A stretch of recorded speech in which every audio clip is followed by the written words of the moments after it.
Guys, welcome to another Lightroom video. This time we are editing a picture from Sigiriya that is in the middle of Sri Lanka, UNESCO World Heritage Site. Amazing location, massive rock that had kingdom on top of it. And when we were visiting that place, we found this man that was actually offering us guiding services. We said no, but we asked him, can we take a picture of you? He said yes, and voila, this is the image that I've taken of him. For this video I will be doing a different method because the previous one I think was too long, so I think that this way it's going to be shorter and much more practical. I have already edited the image itself, so I have the settings done, and I deleted them, and now I'm gonna go undo slowly, piece by piece, and until we get the final edited image. This shot is taken with a Canon 5D Mark III, ISO 320, 38 millimeters, 5 aperture, and 320th of a second with a Sigma lens, 24 to 105 art series. Okay, let's go. For me, first, what this image needs to have is colder tones. The image is too warm for me. I mean, all my images from the 3-month trip in Sri Lanka are extremely warm. So the first thing I'm doing is applying a different temperature setting. So this way we are lowering the temperature, and you can instantly see that the image is much more colder, much more details are revealed, and I think I'm gonna start working from here. The next step is the increasing of the exposure setting.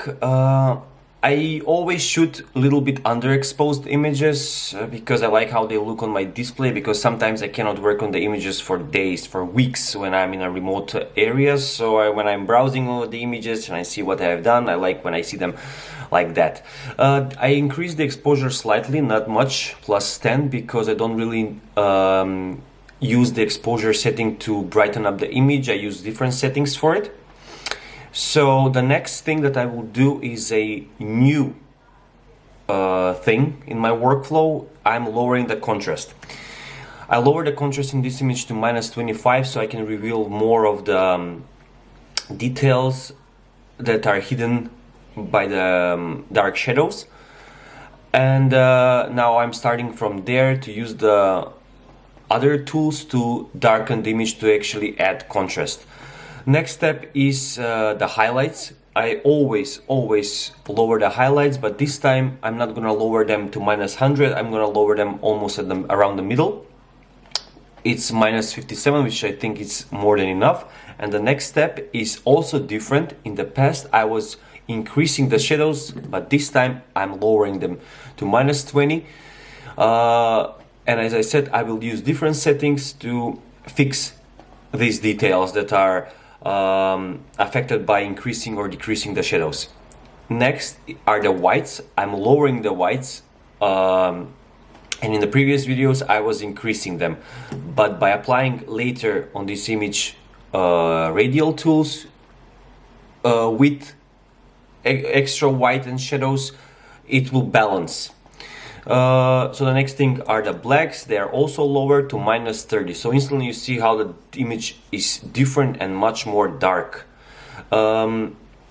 And we get extra warmth by doing this settings, so it's not as cold as it was in the beginning. Next step is the clarity.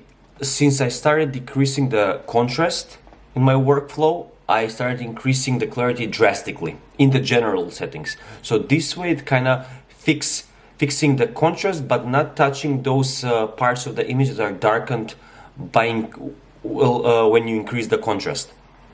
The next thing is one of my favorite setting is the dehazing. This time I'm increasing it to +10, which I think is enough. It just gives dark vibrance of the tones on the picture. Even though I work with colors, I love the color tab. On this image I'm applying vibrance, which +10 I think it's enough to get me started working on this image, and then the saturation. The saturation, if you have watched my previous images, is always lower to -20 or -15, and I start from there to balance it. This time is to -25, which those extra -5 of saturation give me the enough saturated tones that I prefer to have on my image. Now we're gonna start with the colors. Again, if you have seen my videos, you've noticed that I don't use the tone curve. 99% of the Lightroom videos are telling you to use tone curves, and these photographers actually use them. I'm not saying that you shouldn't, but in my workflow they don't find place, so I don't really use them. Let's go back to the colors now. The first color is the blue that I'm gonna touch. I'm gonna increase the luminance towards the brighten part and then lower the saturation of the blue itself. This way I kind of adding a muted feel to the colors. I don't like when they're overly poking the image. So I think this way the blue looks much nicer. Next one is the aqua, which is the color that I hate. But here I'm increasing the luminance a little bit and then going extremely saturated on the saturation. This way I don't have luminance anywhere, but I have these grayish tones on that place. Next color is the yellow, which I love when I work with it, and in this image we don't have much yellow, and even though I prefer to work only with 3 colors on the images, when there is not much amount of another 4th color, I tend to increase it because it gives extra detail to the image, but not over distracting the view. So you see now we have only yellow on these parts here, which is not much, and now I'm going to increase the saturation up to 100, and you see that it just increased the color here, which is, as I said, not distracting the look of the image. Next is my favorite color to work with, is the red. And in this case, on this image, I'm increasing the luminance almost to the middle of the plus side of the setting, and then I'm gonna be increasing the saturation also almost to the middle of the bar. You see, it gives different look on the image. It kind of filled up those gaps on the skin that were little kind of saturated. Next is the orange that we should be very careful with, because the original data on this image is orange. So in this case I'm gonna increase the luminance almost to the middle, so it's giving extra highlights, in kind of emphasize the highlights of the skin tones. And the next one is the saturation of the orange, which brought us back the warmth feeling of the image. We are done with the colors. That's it. Here you can see that I have decreased the sharpening on the image. I thought that it's too much, the default given by Lightroom, because when I apply later the radial filters on the brush, I will have sharpening on them. So I have removed the chromatic aberration and enabled profile corrections. The transform is set at guided. Next, what I will do is add grain. If you have watched my previous videos, you know that I love adding grain on my image. Usually 30 on the amount and size bar is enough. I think that it's more than perfect here, because later, as I said, we're gonna apply other settings on the radial filters, which will make a big difference on the image itself. Next step is I'm bringing back the deleted radial filters. Let's zoom in tiny bit. So the radial filter is applied on the eyes, and on these radial filters I'm increasing the whites extremely towards the plus size and lowering the saturation a little bit, because the size or the white part of the eye is very warm, and very dark, so I want to make the eyes poking. You can see that in my other video that is named how to make the eyes pop in Lightroom. You can see it here. I'm trying this is the first time I'm doing somewhere here, you're gonna find it.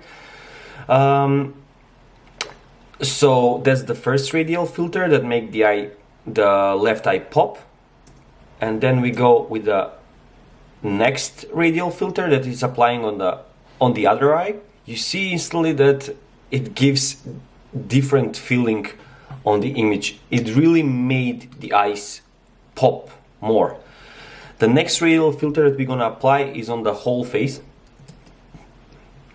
Voila, you see totally different image now. So let's go backwards. It was like this with the new radial filter. Is this one. This radial filter, let's see it up close. This radial filter has increased exposure, lowered contrast, lowered highlights, a little bit lowered shadows, which is not that important, increased texture, increased clarity, and increased saturation.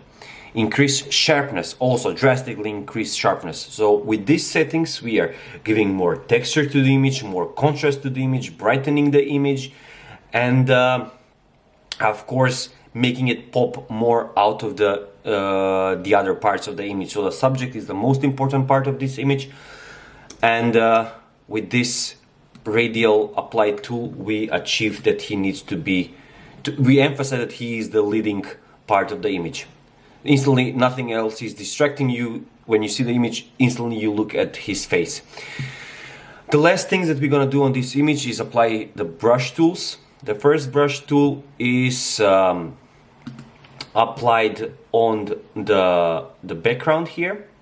Okay, now you can see actually how it has darkened the background itself. The next brush tool is applied on the face and on his clothes. This brush tool has increased texture, increased clarity, and increased dehazing.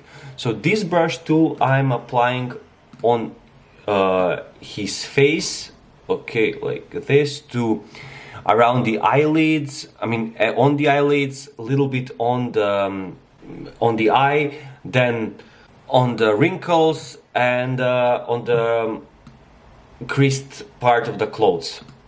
The last is a brush that I used to brighten up his hair. The image is done. You see his gray hair now is dominating, and the image is done. Tell me what you think about this way of editing images. This is the before and after. Before, super warm, flat image. The other one, my taste of image. Here, the two images side by side, you can see them, that there is a big difference. Tell me what you think about this video. Tell me what you think about the new workflow I have. And if you go to my website, pick an image that you want to see how I have processed it in Lightroom. Guys, that's it.